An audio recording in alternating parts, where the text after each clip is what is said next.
Most people worry about running out of money in retirement, but they completely miss the budget item that runs out first: time.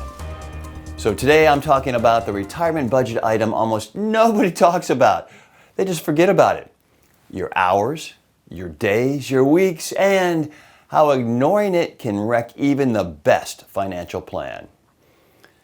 You've probably seen 100 charts about how much you should save for retirement, but almost nobody hands you a chart that asks, what are you going to do all day long?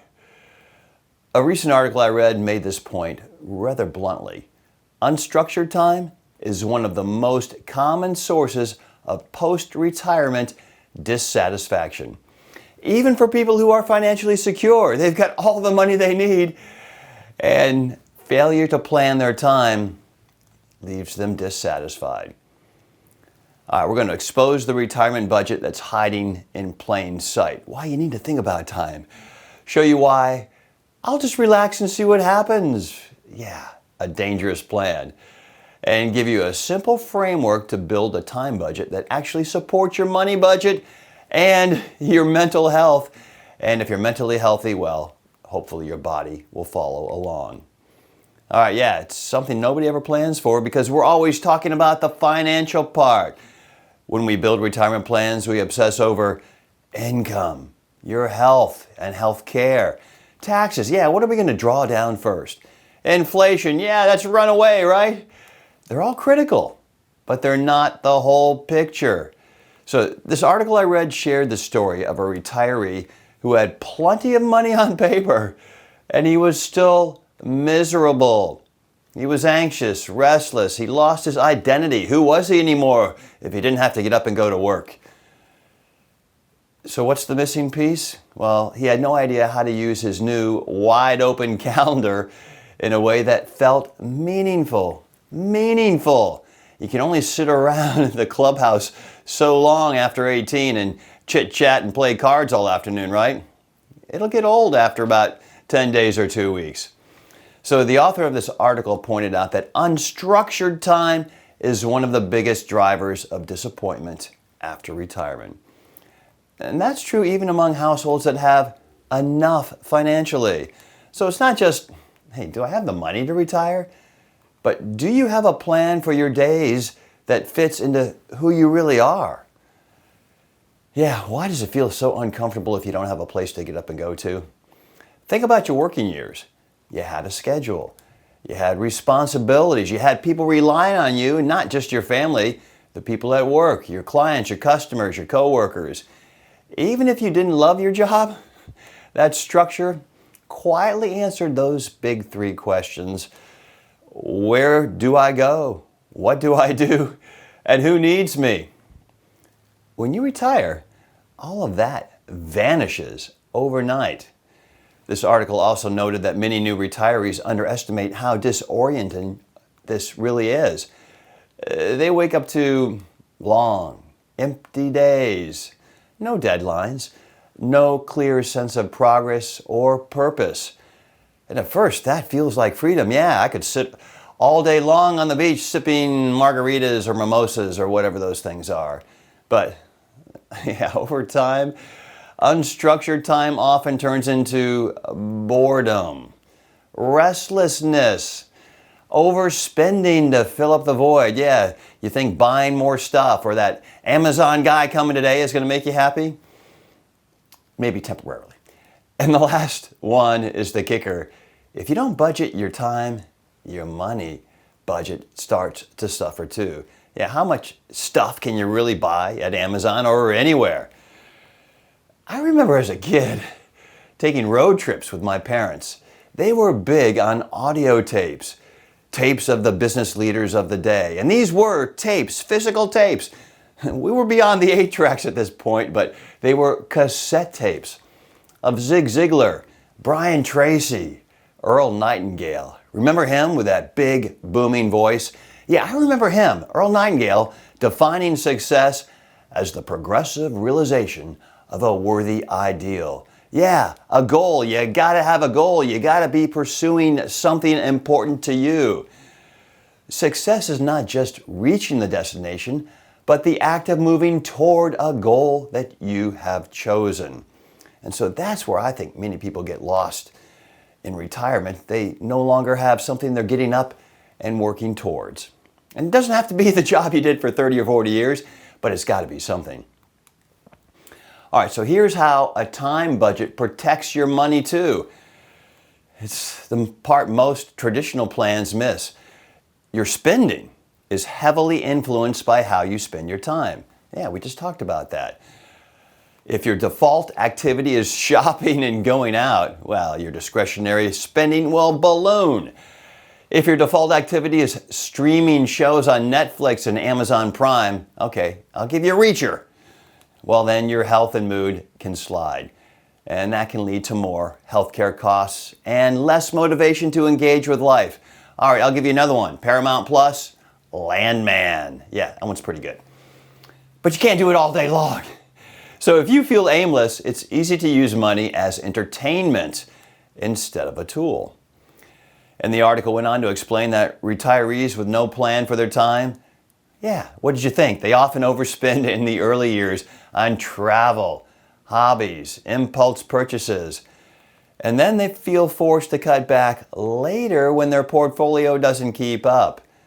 On the other hand, those who intentionally budget time for purposeful work, doesn't have to be a traditional gig, it could be volunteer work, so it could be paid or unpaid, for their community, for their health, they're working out, they're walking every day or hitting the gym, build those muscles, keep you young, to learning and creativity. Well, all of those things, those people tend to have more sustainable spending patterns and higher satisfaction. Yeah, your time does shape your habits. Can you hear Earl Nightingale in the background there? Yeah, your habits shape your spending. So if you want a durable money plan, you need a durable time plan. So how do you actually budget your time in retirement without making it feel like a rigid work schedule? Yeah, you don't want to go overboard in the other direction either. So how about a negotiable tool and make time negotiable along with your financial projections? I like to think of it as a simple weekly time budget with 4 categories. The contribution, where you give your time, the time you spend. Maybe it's volunteering, maybe helping family, or maybe mentoring somebody in the business you were in. You could serve in your church or in your community. And that satisfies that deep need to feel useful and needed, that you're just not invisible. And how about connection? Who you're with. Maybe time for your spouse or your partner. Yeah, the grandkids, your friends. Yeah, and when I say grandkids, maybe it's your own kids. You still like them. Hopefully you do, and they like you. Small groups or clubs.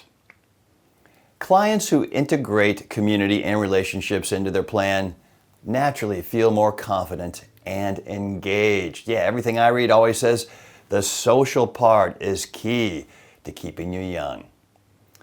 And growth. You should never stop learning. Take time for classes, hobbies, reading and study. Yeah, new skills. You spend decades growing in your career. Retirement doesn't mean you stop growing. It just means you choose your curriculum. The boss or your manager, your supervisor doesn't decide which workshop at the seminar or at the conference you have to go to. You get to pick and choose now. So you got to rest and you got to play. You got to recharge. So take time to relax. Or as my dad said, you got to find a little time every day for play. Yeah, travel's a good one. So enjoy the hobbies that are just for fun. It's a balance, right? The goal isn't to eliminate downtime. The goal is to make sure downtime is a part of a balanced plan, not the entire plan. So take a blank week on the calendar and sketch this out. How many hours do I want in each category? And what activities fit each one? That becomes your time budget. All right, here's a few questions you can ask yourself as you build this time budget. And the first one is, think about it this way. If you didn't need money at all, how would you naturally fill a random Tuesday? Which activities in your life right now leave you feeling most alive and useful? Yeah, the time just flies by without you even noticing you're so into it. Same with people. Who are the people you want to be intentionally present for over the next 10, 20, 30 years or more? And how much time each week do you want to devote to contribution, to connection, to your own personal growth, and just chilling out? Yeah, you got to throw in some rest too. How might a lack of structure tempt you to overspend? And how could a better time budget reduce that pressure? So put all those answers down on a sheet of paper, and your retirement should be shaped as much by your calendar as by your balance sheet. All right, so if you're 50 or older and you're realizing, yeah, I've spent a lot of time planning my money, getting ready for so-called retirement, but almost no planning time, thinking about what I'm going to do with my days when I do have some free time. Well, if you're like most Americans, you're not alone. Hey, if you'd like a follow-up episode where I walk you through a real-time exercise, actually designing a sample weekly schedule for your first year of retirement, just drop it in the comments below and we'll see if we can't work up one of those episodes.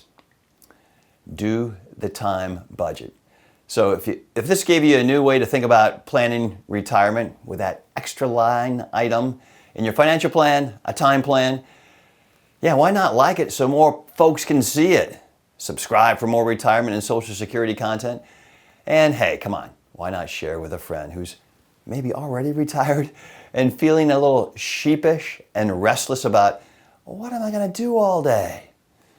You don't just need enough money for retirement, you need enough meaning for retirement, and your time budget is where that all starts. All right, thanks for watching, and in the meantime, I will see you in the next episode. Yeah, that was my stomach. I guess it's time for lunch.